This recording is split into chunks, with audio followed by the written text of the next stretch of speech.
हा, हा तिथे पुढे ऑप्शन्सला नका क्लिक करू. बरोबर. त्याच्यामध्ये क्लिक करा.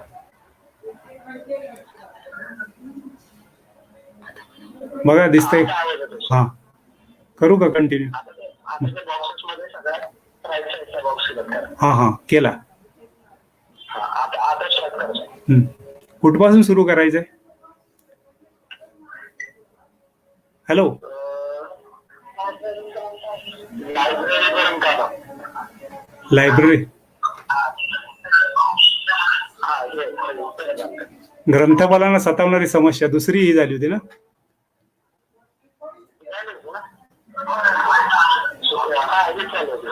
हा, ठीक आहे ठीक आहे, ओके.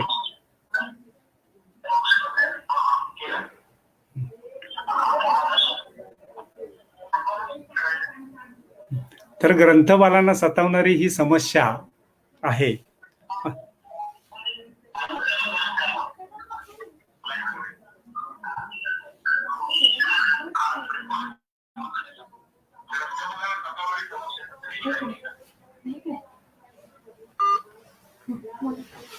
तर ग्रंथपालांना जतन आणि संवर्धन ही ग्रंथपालांना सतावणारी समस्या आहे.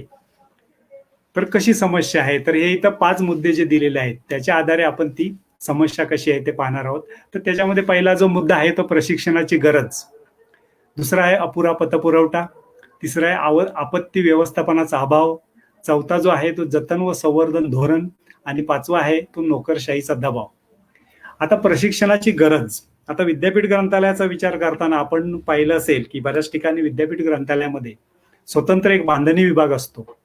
काय तर त्यांना फक्त बांधणी कशी करायची, फाटलेले ग्रंथ जे असतात ते दुरुस्त कसे करायचे एवढीच ट्रेनिंग दिली जाते. परंतु जतन आणि संवर्धन ही एक तांत्रिक प्रक्रिया आहे आणि त्या तांत्रिक प्रक्रियेचं पूर्ण प्रशिक्षण देण्याची गरज प्रत्येक ग्रंथपाल कर्मचाऱ्याला असते आणि ते ग्रंथपालांना शक्य होत नाही. काय तर ही ग्रंथपालांना एक सतावणारी समस्या आहे की ट्रेनिंग जे त्याच्यासाठी स्पेसिफिक ट्रेनिंग लागतं ते त्या प्रत्येक कर्मचाऱ्याला देणं अशक्य आहे. त्याच्यामुळे ही ग्रंथपालांना सतावणारी समस्या आहे. दुसरा जो मुद्दा आहे तो अपुरा पतपुरवठा. आता आपल्याला माहिती आहे की आपल्या दैनंदिन जीवनामध्ये सुद्धा फायनान्स हा महत्वाचा भाग असतो. म्हणजे finance plays a dynamic role in the day to day life असं आपण म्हणतो. काय की इंग्रजीमध्ये एक म्हण आहे, मनी मेक्स मेअर गो, म्हणजे दाम करी काम वेड्या. तर पैशाशिवाय कुठली गोष्ट होत नाही. मग आपलं दैनंदिन जीवन असो, ग्रंथालय असो किंवा एखादा उपक्रम असो. तर ग्रंथालयाच्या बाबतीत आपण इथं जर विचार केला तर आपणास माहिती असेल की सध्या ग्रंथपालांना सतावणारी मोठी समस्या म्हणजे अपुरा पतपुरवठा. जर शालेय ग्रंथापासून तर विद्यापीठ ग्रंथालयापर्यंत आपण जर पाहिलं, ग्रंथालयांच्या ज्या वेगवेगळ्या प्रकार जर पाहिले तर त्याच्यामध्ये प्रत्येक ग्रंथालयाला सतावणारी समस्या म्हणजे अपुरा पतपुरवठा. आता शासकीय ग्रंथालयाचं आपण जर उदाहरण घेतलं तर त्यांना शासनाकडून सध्या जे मिळणारं अनुदान आहे हे खूप कमी प्रमाणात आहे आणि तिथं ग्रंथपाल हा एकटाच काम करणार असतो. त्याच्यामुळे त्याला ह्या गोष्टी, इतर गोष्टी ह्या करताच येत नाहीत.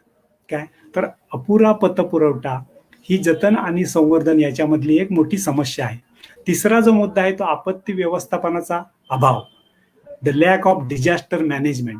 आता डिझास्टर मॅनेजमेंटचा विचार करताना आपण आता सध्या कोविड ही एक आपल्यासमोर खूप मोठी समस्या आहे.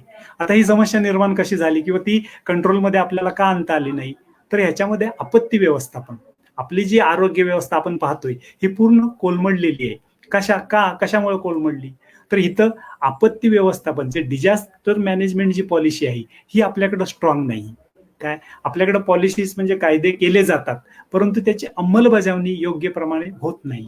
त्याच्यामुळे आपल्याला ही एक समस्या जाणवत असते. ग्रंथालयाच्या बाबतीत विचार करताना प्रत्येक ठिकाणी तुम्ही पाहिलं तर आपत्ती व्यवस्थापनाचा अभाव, म्हणजे बऱ्याचशा लायब्ररीमध्ये डिझास्टर मॅनेजमेंट पॉलिसीज अस्तित्वात नसते. आता विद्यापीठ ग्रंथालयाचा आपण विचार करतोय त्याच्यामुळे विद्यापीठ ग्रंथालयामध्ये या पॉलिसीज रिटर्न मध्ये असतात पण त्यांचं इम्प्लिमेंटेशन होत नाही असं बऱ्याच ठिकाणी आपल्याला दिसण्यात येतं. कॉलेज ग्रंथालय किंवा शालेय ग्रंथालयाचा जर तुम्ही विचार केलात तर ते आपत्ती व्यवस्थापन काय हेच त्यांना माहीत नसतं, म्हणजे ग्रंथपालांना.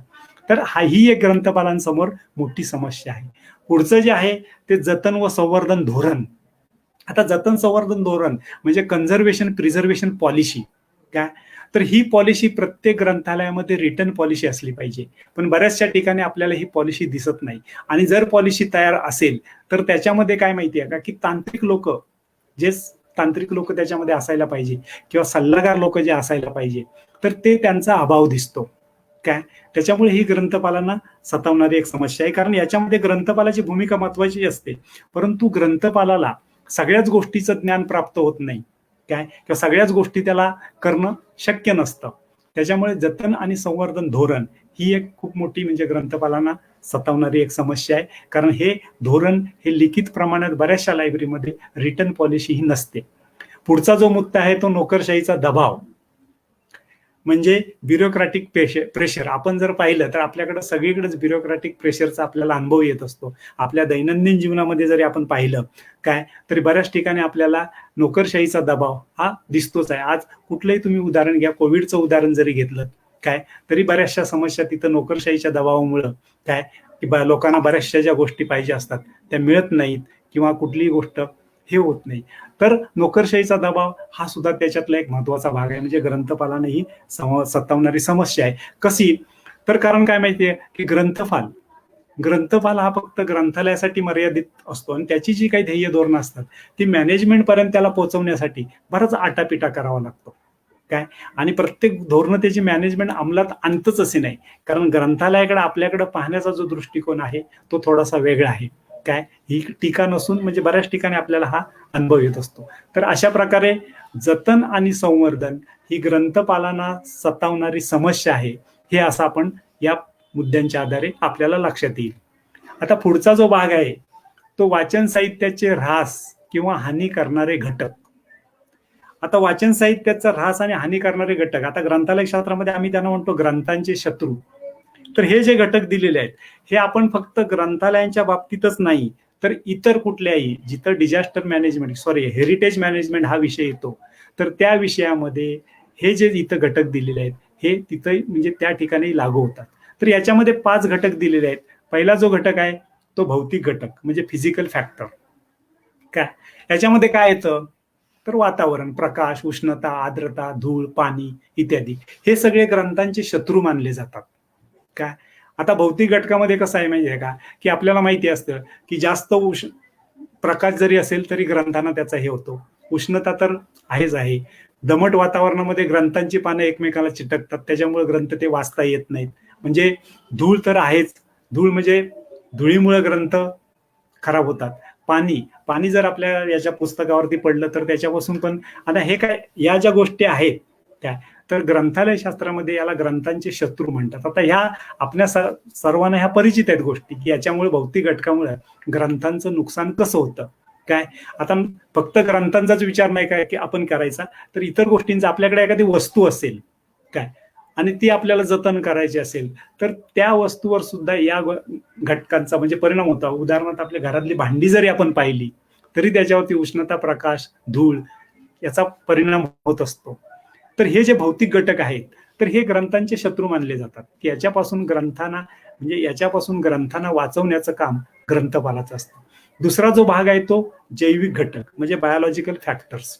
आता याच्यामध्ये काय आहे तर बुरशी, विषाणू, कीटक, वाळवी, झुरळ इत्यादी हे सगळे ग्रंथाचे शत्रू आहेत. का, तर बुरशी जर ग्रंथाला लागली पुस्तकांना, समजा एखाद्या दमट वातावरणामध्ये किंवा आर्द्रतेच्या वातावरणामध्ये ग्रंथ जास्त दिवस राहिला तर त्याला बुरशी येते. काय, किंवा आपल्याला माहिती आहे की सिल्वर फिश किंवा बुक ओर्म, काय की पुस्तकामध्ये एक प्रकारचे किडे असतात तर ते दिसत नाहीत आपल्याला, परंतु ते ग्रंथ आतून पूर्ण कुरतडतात. आणि तो कुरतडल्यामुळे काय होतं की आतल्यामधून ते कुरतडून तो ग्रंथ पूर्ण ते नष्ट करतात. म्हणजे त्याच्यामध्ये जी छपाई किंवा मजकूर जो असतो तो वाचकांना नंतर वाचता येत नाही. काय, तर हे जे जैविक घटक आहेत हे सुद्धा ग्रंथांचे शत्रू आहेत. आता वाळवी म्हटल्यानंतर आपल्याला माहिती आहे की वाळवी हे पूर्ण पुस्तकं खाऊन टाकते. म्हणजे वाळवी हा ग्रंथांचा एक महत्वाचा म्हणजे मोठा शत्रू मानला जातो. आणि ह्याच्यासाठी काय माहिती आहे का की ग्रंथालयात आपण पाहिलं तर कपाट असतात आणि कपाट म्हणजे लाकडी कपाट असतात. तर लाकडी कपाटांना वाळवी लागते आणि त्या वाळवीमुळे ग्रंथ खराब होतात. तर ती वाळवी लागू नये म्हणून आजकाल ग्रंथालयामधून काय की लाकडी फर्निचर जास्त वापरलं जात नाही, तर काय लोखंडी किंवा फायबर ह्याचं फर्निचर जास्त वापरलं जातं. तर हा दुसरा जो आहे तो जैविक घटक. तिसरा जो आहे तो रासायनिक घटक, वातावरणातील संयुगे. आता आपल्याला माहिती आहे की केमिकल फॅक्टर्स म्हणजे वातावरणातील जे घटक आहेत किंवा वातावरणामध्ये ऑक्सिजन असतो, कार्बन डायऑक्साईड असतो, नायट्रोजन असतो, इतर संयुग असतात, तर त्याचा ग्रंथांवर कसा परिणाम होतो. तर आपण साधं उदाहरण जर घेतलं की एखादा ग्रंथ काय की बरेच दिवस जर समजा आपण ग्रंथालयामध्ये असा ओपन करून ठेवला एखादा ग्रंथ, तर कालांतरानं काय होतं की त्याची जी पानं असतात काय, तर ह्या रासायनिक घटकाचा जास्त परिणाम कशावरती होतो, तर ग्रंथाची जी छपाई असते काय की ग्रंथ छपाईसाठी जी शाई वापरली जाते ती सुद्धा केमिकल पासून तयार केलेली असते. तर ती शाई जी असते तर त्याचा ह्या वातावरणातील संयुगाचा त्याच्यावरती परिणाम होऊन काही दिवसांनी ती फिकट होऊन म्हणजे पुसली जाते. जर एखादा ग्रंथ तुम्ही बरेच दिवस घरी पण आपलं एखादं पुस्तक असं उघडून जर बरेच दिवस आपण ठेवलं तर त्याची पानं त्याच्यावरचा जो मजकूर आहे तो काही काळांतराने पुसट होतो म्हणजे फिकट होत जातो आणि तो आपल्याला व्यवस्थित वाचता येत नाही. म्हणजेच काय की ती जी शाई आहे ती शाई हळूहळू निघून जाते. म्हणजेच काय की वातावरणातले जे रासायनिक घटक असतात ते त्याच्यावरती परिणाम करून ती शाई निघून जाते. तर हे रासायनिक घटक आहेत. म्हणजे अशासाठी आपण ग्रंथालयात कधीही असे उघडे करून ठेवत नाहीत किंवा काय ते बंदिस्त जागेत ठेवले जातात. पुढचा जो घटक आहे तो मानवी घटक म्हणजे ह्युमन फॅक्टर्स. आता मानव स्वतःचा शत्रू आहे असं आपण म्हणतो की निसर्गाचा पण शत्रू आहे, स्वतःचाही शत्रू आहे. तर ग्रंथांचा शत्रू कसा, तर मानव म्हणजे वाचक. आता याच्यामध्ये काय आहे की माणसाला बऱ्याचशा काही सवयी असतात. आपण वाचक अनेक प्रकारचे पाहिले आहेत, मी त्या कुणावर टीका करत नाही, पण काय लोकांना काय माहिती आहे का की पुस्तकामध्ये वाचताना पेन्सिलनं खुणा करणं काय ही सवय असते. एखाद्या मजकूरला गोल करणं काय किंवा काही ठिकाणी म्हणजे आपण पुस्तक वाचल्यानंतर एक खून म्हणून किंवा मार्क म्हणून एखादं पेज दुमडून ठेवणं काय की पुन्हा वाचताना तिथून सुरू. तर ह्या ज्या वाईट सवयी आहेत याच्यामुळे काय माहितीये काही ग्रंथांना खूप हानिकारक आहेत आणि हानी पोचते त्याच्यामुळे. की एखादा समजा पेन्सिलला तुम्ही त्याच्यावर मार्क केला असेल आणि तो आपण जर खोडायला गेलो तर त्याच्यामुळे कधी कधी काय होतं की खोडताना ती पुस्तकाची पानं फाडली जातात किंवा त्याच्यावरचा मजकूर कधी कधी नष्ट होतो. तर हे जे मानवी घटक आहेत की मानवाच्या ज्या वाचनाच्या सही, काही लोकांना कसं पुस्तक वाचता वाचता झोपेतच तिथंच उशाखाली म्हणजे पुस्तक ठेवून तसेच झोपतात ते काय. मग त्याच्यामुळे काय होतं की त्याच्यामुळे पुस्तकाच्या पेजेस वरती म्हणा आपण डोक्याला कधी तेल लावलं असतं. म्हणजे ह्या गोष्टी क्षुल्लक आहेत पण ह्या ग्रंथांच्या दृष्टिकोनातून खूप हानिकारक आहेत काय. त्याच्यामुळे ह्युमन फॅक्टर्स किंवा मानवी घटक हा सुद्धा एक ग्रंथांचा शत्रू मानला जातो. पुढचा जो भाग आहे तो नैसर्गिक म्हणजे नॅचरल फॅक्टर्स काय म्हणजे नॅचरल कलॅमिटी म्हणतो आपण ज्याला. ते नैसर्गिक घटक म्हणजे काय, तर आग, पूर आणि भूकंप काय. तर हे नेहमीच आपल्याकडं म्हणजे भूकंप किंवा पूर येत असतो आपल्याकडे. पूर बऱ्याच ठिकाणी पाऊस पडला की जास्त पूर येतो काय. तर हे ग्रंथांचे शत्रू आहेत आणि याच्यापासून ग्रंथांना जर वाचवायचं असेल काय तर आपल्याला योग्यवेगळ्या उपाययोजना कराव्या लागतात. तर हे जे 5 घटक आहेत ते वाचन साहित्याचे ऱ्हास किंवा हानिकारक करणारे घटक आहेत. हे वाचन साहित्याच्या संदर्भात नाही तर इतर बाबींचा आपण विचार केला तर हे 5 घटक सुद्धा मानवाच्या जीवनावरती परिणाम करणारे महत्वाचे घटक मानले जातात. आता पुढचा याच्यानंतरचा जो मुद्दा आहे हे लायब्ररी सायन्स मध्ये आम्ही यांना ग्रंथाचे शत्रू म्हणतो. तर ह्याच्यापासून उपाययोजना काय करायची काय. तर उपाययोजना करताना काय की आपल्याला प्रथम आपण असं म्हटलेलं आहे की prevention is better than curation. म्हणजे कुठलाही आजार आपल्याला होऊ नये ह्याच्यासाठी आपण काय करतो की प्रिव्हेंटिव्ह रेमेडीज काय की पहिल्यांदा आपण प्रतिबंधात्मक उपाययोजना करतो. आणि त्यातला दुसरा जो भाग आहे समजा आपण प्रतिबंध करू शकलो नाही आणि आपल्याला एखादा आजार झाला तर तो बरा करण्यासाठी म्हणजे निवारणात्मक उपाय म्हणजे क्युरेटिव्ह रेमेडीज जे म्हणतो आपण तर ते करतो. तर जतन आणि संवर्धन ग्रंथालयाच्या बाबतीत म्हणा किंवा इतर आपल्या कुठल्याही आपल्या मानवी जीवनाच्या बाबतीत आपल्या हेल्थच्या बाबतीत म्हणा की प्रतिबंधात्मक उपाय आणि निवारणात्मक उपाय असे 2 प्रकारचे उपाययोजना ह्या केल्या जातात. म्हणजे preventive remedies and curative remedies काय. तर आता हे जे 5 घटक आपण पाहिलेत की जे ग्रंथांचे शत्रू आहेत काय तर त्याच्यापासून ग्रंथांचा बचाव करण्यासाठी किंवा वाचन साहित्याचा बचाव करण्यासाठी आपल्याला काय करावं लागेल तर भौतिक घटक घ्या काय. तर भौतिक घटकामध्ये आपण पाहिलेलं आहे की उष्णता प्रकाश, काय धूळ, पाणी याच्यापासून ग्रंथांचं रक्षण कसं करायचं काय. तर याच्यामध्ये ग्रंथालय शास्त्रामध्ये की ग्रंथालय शास्त्राचा अभ्यास करताना काय किंवा भौतिक घटक याच्यापासून जर ग्रंथांचं रक्षण करायचं असेल तर पहिल्यांदा ग्रंथालयाची इमारत काय की ती इमारत कशी असावी काय याचं नियोजन केलेलं आहे. आणि ग्रंथालय शास्त्रामध्ये याच्यावरती एक खूप मोठा त्यांनी मुद्दा म्हणजे चॅप्टर दिलेला आहे की ग्रंथालयाची इमारत कशी असावी.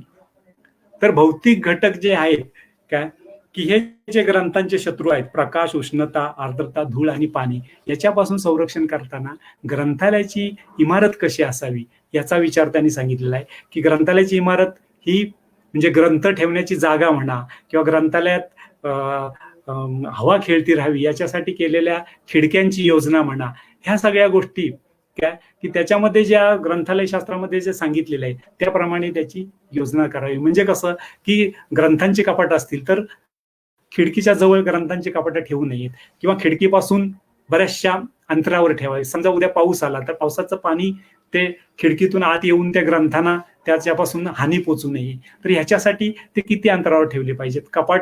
कपाटांची मांडणी किंवा कपाटांची ग्रंथालयात ग्रंथदालनात रचना करताना ती कोणत्या प्रकारे केली जावी, कशी केली जावी याबाबत नियम दिलेले आहेत.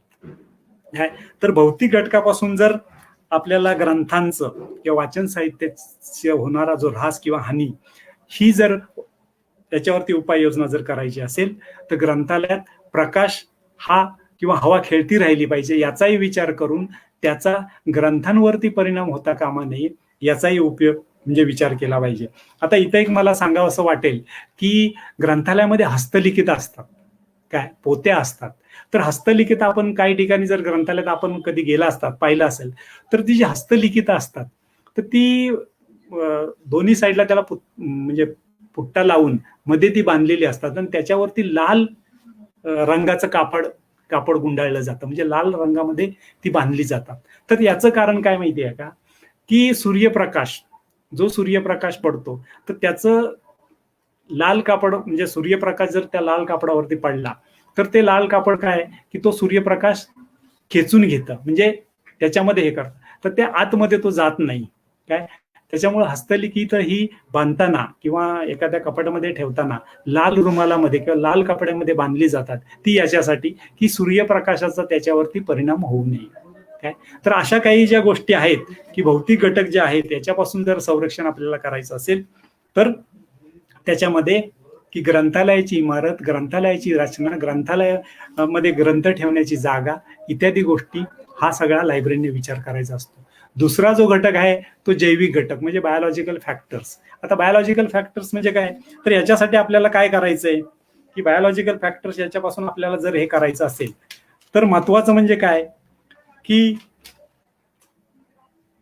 हे जे बायोलॉजिकल फॅक्टर्स असतात तर याच्यामध्ये आपल्याला महत्वाचं म्हणजे कसं आहे की स्वच्छता, ग्रंथालयांची स्वच्छता म्हणजे देखभाल आणि मेंटेनन्स. जैविक घटक यांचा प्रादुर्भाव ग्रंथांमध्ये होऊ नये किंवा ग्रंथांना त्याच्यापासून हानी पोचू नये याच्यासाठी काय माहिती आहे का की स्वच्छता म्हणजे वरचेवर ग्रंथालयाची साफसफाई म्हणजे डस्टिंग करणं काय किंवा फवारणी करणं जे कीटकनाशक असतात त्याची फवारणी करणं वरचेवर किंवा एखादा ग्रंथ जर खराब झाला असेल तर त्याचं पुनर्गठन करणं. तर या उपाययोजना केल्या जातात. याच्यामध्ये स्वच्छता महत्वाची आहे म्हणजे डस्टिंग त्याच्यामध्ये सांगितलेलं आहे की फवारणी करावी काय.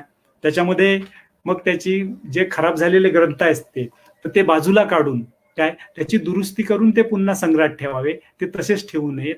तर अशा गोष्टी काय इथं ग्रंथपालानं कराव्या लागतात. पुढचा जो मुद्दा आहे तो रासायनिक घटक काय. आता रासायनिक घटक म्हणताना म्हणजे रासायनिक घटक जे आहेत तर याच्यामध्ये काय की बरीचशी ग्रंथालय काय सुचवतात किंवा काय की एअर कंडिशन म्हणजे ग्रंथदालन जे आहेत ते आपण एअर कंडिशन केली पाहिजेत काय. पण माझ्या मते कसं माहिती आहे का की ग्रंथदालन जरी आपण एअर कंडिशन केली तरी काय की हवेचा परिणाम सुद्धा ग्रंथांवरती होतो. मग आता एअर कंडिशन करताना आपण काय केलं पाहिजे काय तर त्याचं तापमान म्हणजे ग्रंथदालनाचं तापमान किंवा ग्रंथांना किती तापमानापर्यंत वातावरणात ते राहू शकतात किंवा त्यांना हानी पोचत नाही. कारण आपल्याला माहिती आहे की आर्द्रतेमुळे काय माहिती आहे की ग्रंथ एकाच ठिकाणी जर बरेच दिवस राहिले तर त्याची पानं एकमेकाला अशी घट्ट चिटकली जातात आणि मग तो ग्रंथ उघडताना आपल्याला खूप त्रास होतो किंवा कधी कधी ती चिटकलेली पानं एकमेकाला म्हणजे फाडली जातात किंवा त्यातला मजकूर नष्ट होतो.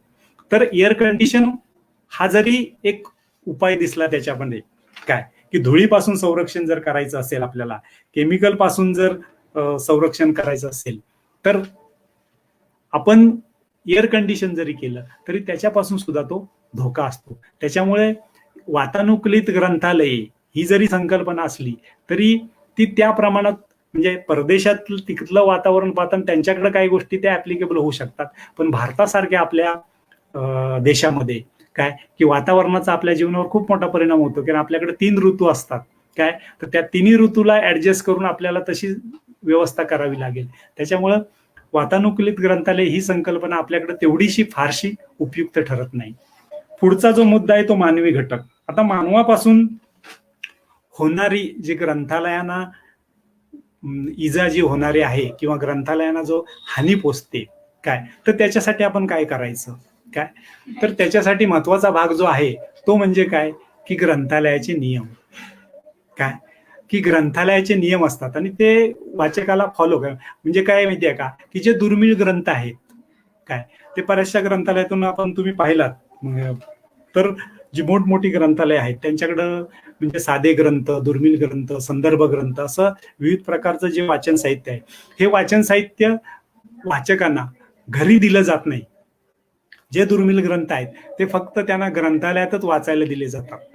याचं कारण काय की समजा ते घरी नेऊन काय की एखाद्या वाचकाने त्याला हानी पोचू नये किंवा त्याच्यातली एखादी काही पुस्तक म्हणजे पृष्ठ काढून घेऊ नये किंवा त्याच्यावर कुठल्या प्रकारचा मार्क हे करू नये किंवा पेन्सिलनं खुणा करू नये, याच्यासाठी जे दुर्मिळ ग्रंथ आहेत जे आता सहजासहजी उपलब्ध होत नाही, तर असे ग्रंथ ग्रंथालयाच्या बाहेर वाचकांना नेऊ दिले जात नाही. त्याचं कारण हे काय की जतन आणि संवर्धन. म्हणजे याच्यात महत्वाचा घटक काय आहे की जतन आणि संवर्धनाचा जो भाग आहे त्यानुसार ते ग्रंथ तुम्हाला ग्रंथालया बाहेर नेऊ दिले जात नाहीत काय. तर याच्यासाठी काय करायचं की मानवी घटकापासून ग्रंथांचं जर संरक्षण करायचं असेल तर त्याच्यासाठी ग्रंथालयाने वेगवेगळे नियम केले पाहिजेत. म्हणजे ग्रंथालयाचे नियम असतातच, पण त्याच्यामध्ये वरचेवर सुधारणा करून की कुठलाही ग्रंथ वाचकाला दुर्मिळ ग्रंथ म्हणा किंवा की सहजासहजी काय घरी नेता येऊ देऊ नये. जे साधे संदर्भ ग्रंथ आहेत, संदर्भ ग्रंथ तर सहजासहजी ग्रंथालयातून बाहेर दिले जात नाहीत कारण संदर्भ ग्रंथ हे अनेक खंडामध्ये असतात काय. परंतु एखाद्या वाचकाला अत्यावश्यक जर पाहिजे असेल तर त्याच्यामध्ये की संदर्भ ग्रंथ दिले जात नाही. आता याच्यावरती एक उपाय म्हणून सध्या काय माहितीये का की बऱ्याचशा लायब्ररीज काय करतात की डिजिटायझेशन. आपण आता डिजिटायझेशनच्या म्हणजे टेक्नॉलॉजीमध्ये डिजिटायझेशन हा एक त्याच्यातला महत्वाचा आहे. तर बऱ्याचशा ग्रंथालयामध्ये काय करतात की दुर्मिळ ग्रंथ हे डिजिटाईज करून ठेवलेले असतात. त्याच्यामुळे डिजिटाईज जी ओरिजिनल कॉपी वाचकांना न देता ते डिजिटाईज केलेली कॉपी वाचकांना देतात. त्याच्यामुळे कसं आहे माहितीये का की ही वाचकांची इथं म्हणजे याच्यावरती ही उपाययोजना आता बऱ्याचशा ग्रंथालयांनी केलेली आहे की दुर्मिळ ग्रंथांचं डिजिटायझेशन करून त्याचा डाटाबेस तयार करायचा, ओरिजिनल पुस्तके बाजूला ठेवून की इंट्रानेट किंवा इंटरनेट तर्फे आपल्या वाचकांना ते उपलब्ध करून देता येतात. पुढचा जो भाग आहे तो नैसर्गिक घटक. आता नैसर्गिक घटक म्हटल्यानंतर आपल्याला माहिती आहे की दरवर्षी नैसर्गिक आपत्ती येतात, पूर येतात, भूकंप होतात काय, बऱ्याच ठिकाणी आगी लागतात. तर ह्याच्यावरती उपाययोजना काय आहे, तर जसं मी तुम्हाला सांगितलं की ह्याच्यावरती महत्वाचा जो भाग आहे तो म्हणजे डिझास्टर मॅनेजमेंट, आपत्ती व्यवस्थापन काय. आता कोविडचं जर आपण उदाहरण घेतलं काय, तर आपलं आपत्ती व्यवस्थापन काय हे व्यवस्थित नसल्यामुळं आपण त्याच्यावरती कंट्रोल करू शकलो नाही काय. आता आपल्याकडं दरवर्षी आपण पाहतो की ब्रह्मपुत्रेला पूर येतो, आसाम ओरिसामध्ये दरवर्षी पूर येतो. आपल्यालाही माहिती आहे दरवर्षी पूर येतो, बरीचशी हानी होते काय. पण आपण याच्यावरती आतापर्यंत आपत्ती व्यवस्थापनाचा विचार केलाय का, तर नाही केला काय. आपत्ती व्यवस्थापनाचा जर विचार केला असता तर हे पूर तर येणार आहेत हे आपल्याला माहितीच असतं. नैसर्गिक आपत्ती ह्या सांगून येत नाहीत, त्या येत असतात. पण त्याच्यासाठी जर आपण आधीच प्रिकॉशन घेतली, आधीच जर प्रिव्हेन्शन प्रतिबंधात्मक उपाय केले, तर त्याची हानी मानवी म्हणजे त्याच्यापासून जी नैसर्गिक हानी होते किंवा मानवी हानी जी होते ती बऱ्याच प्रमाणात कमी करता येईल. त्याच्यामुळे डिझास्टर मॅनेजमेंट काय की हा जो घटक आहे की याच्यामध्ये, तर इथं आपत्ती व्यवस्थापन ही संकल्पना बऱ्याचशा ठिकाणी म्हणजे अंमलात आणली गेली पाहिजे. आपण काय पूर आले, आगी लागल्या किंवा भूकंप झाले तरी काय करतो की मिलिटरीला बोलवतो किंवा अग्निशमन दळानं बोलवतो. आता अग्निशमन दल हे आगच्या संदर्भात ठीक आहे, अशाच प्रत्येक ठिकाणी एक टास्क फोर्स तयार केली पाहिजे. काय की टास्क फोर्स तयार करून काय की त्यामध्ये त्या घटकाला ते नेमून दिलं पाहिजे काम, तरच आपण त्याच्यावरती प्रतिबंधात्मक उपाय करू शकू किंवा त्याला अटकाव करू शकू. अशा प्रकारे आजचा जो आपला विषय होता तो ग्रंथालयातील वाचन साहित्याचे जतन आणि संवर्धन, समस्या आणि उपाय या हा जो भाग होता हा मी थोडक्यात आपल्याला समजावून सांगितलेला आहे. आता शेवटी कन्क्लुजन करताना मी असं म्हणेन की जतन आणि संवर्धन ही जी संकल्पना आहे ही आता आपण फक्त ग्रंथालयाच्या बाबतीत याचा विचार केला. काय की ग्रंथालयामध्ये जी बौद्धिक मालमत्ता असते, काय बौद्धिक संपदा जी असते ते म्हणजे ग्रंथ, त्याचं जतन संवर्धन करताना काय काळजी घेतली पाहिजे, ग्रंथपालांना सतावणारी ती समस्या कशी आहे, काय त्या समस्यावरती उपाय काय आहेत, या थोडक्यामध्ये मी आपल्याला सांगितलेलं आहे. तर हे जे उपाय सांगितलेले आहेत हे फक्त ग्रंथालयासाठीच नसून आपल्या इतर म्हणजे उद्या समजा आपण हेरिटेज मॅनेजमेंट काय ऐतिहासिक मालमत्तेचं जे जतन संवर्धन हेरिटेज मॅनेजमेंट हा जो विषय आहे त्याच्यामध्ये जरी तुम्ही पाहिलेत तरी हे जे सगळे घटक म्हणजे भौतिक, जैविक, रासायनिक, मानवी किंवा नैसर्गिक घटक तिथंही हेच घटक असतात. मग याच्यावरती उपाययोजना करताना ह्याच उपाययोजना आपल्याला करतात की नैसर्गिक घटक जिथं जिथं तुम्हाला हे असेल तिथं डिझास्टर मॅनेजमेंट काय म्हणजे आपत्ती व्यवस्थापन हाच त्याच्यावरचा उपाय असणार आहे. तर हे जे उपाय आहेत हे आपल्याला केले पाहिजेत आणि ग्रंथालयाच्या बाबतीत हे उपयुक्त नसून इतर बाबतीतही ते उपयुक्त आहेत. याच्यामुळं की आपल्याला याच्यातून बऱ्याचशा काही गोष्टी समजल्या नसतील किंवा काही असतील तर आपण पुढं त्याच्यावर प्रश्न उत्तरेद्वारे हे करूया. आता इथं मी माझा हा भाग संपवतो आणि पुन्हा एकदा सिंधुजन अकादमीचे आभार मानतो की मला त्यांनी ही संधी दिली.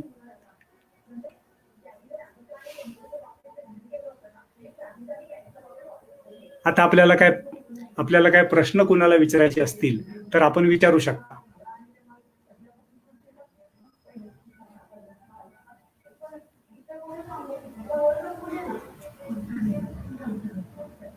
हॅलो.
हॅलो. बरं, आपण काय प्रश्न नसतील तर थांबूया.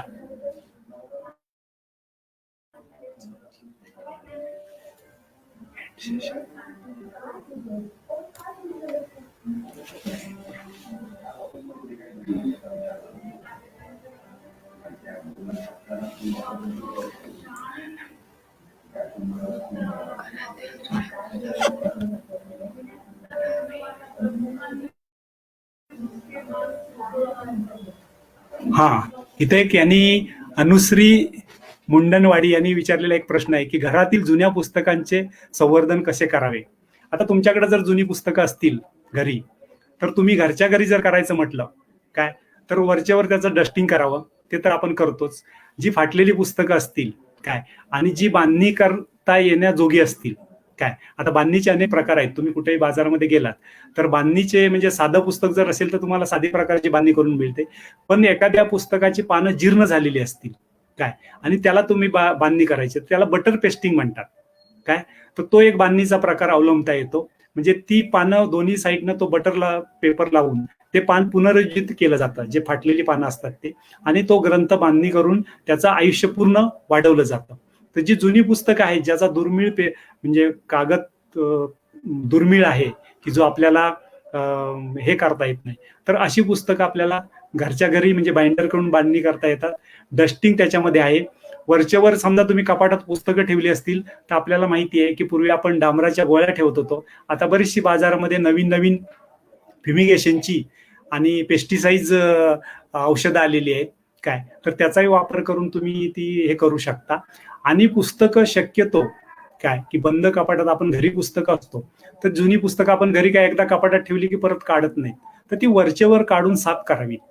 म्हणजे काय की झुरळ म्हणा किंवा इतर कीटक म्हणा किंवा जे सिल्वर फिश आहेत किंवा बुक ओम जे आहेत, तर हे पुस्तकांना लागत नाहीत काय.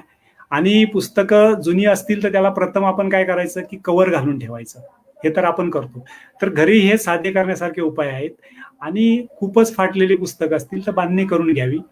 आणि एखादं पुस्तक जर तुम्हाला खूपच अगदी जीर्ण असेल तर ते स्कॅन करून तुम्ही ठेवू शकता काय. तर स्कॅनिंग हा सुद्धा आजचा म्हणजे सध्या बरेचशी पुस्तकं तुम्हाला याच्यावरून एक एक पेज आपल्या मोबाईलवरून पण स्कॅनिंग करता येतं काय. तर ती स्कॅन करून तुम्ही त्याची PDF तयार करून ठेवू शकता. हा म्हणजे शेवटचा उपाय. पण साध्या पद्धतीने आपण घरच्या घरी पुस्तकं ग्रंथ जे असतात आपल्याकडे जुने, ते आपण असे हे करू शकता. जर पानं त्याची जीर्ण झालेली असतील तर ती तुम्हाला एका स्पेशलाइज बाइंडर म्हणजे खास जे बाइंडिंग करणारे असतात काय, तसे बाइंडर पुष्कळ असतात. पण ही जी ग्रंथांची जी जुनी पुस्तकं असतात ते बांधणीकार जे स्पेशलाइज बाइंडर असतात त्यांच्याकडे करून ती तुम्ही पुनरुज्जीवित करू शकता. अजून कुणाला काय प्रश्न असेल तर सांगा.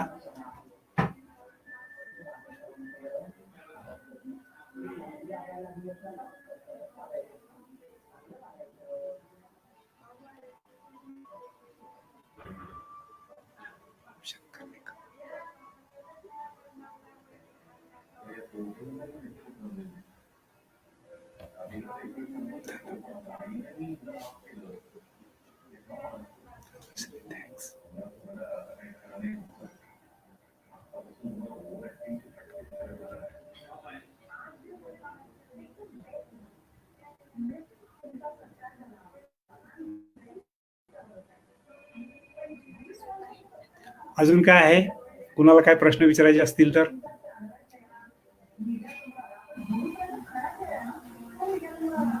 आपण इथं थांबूया.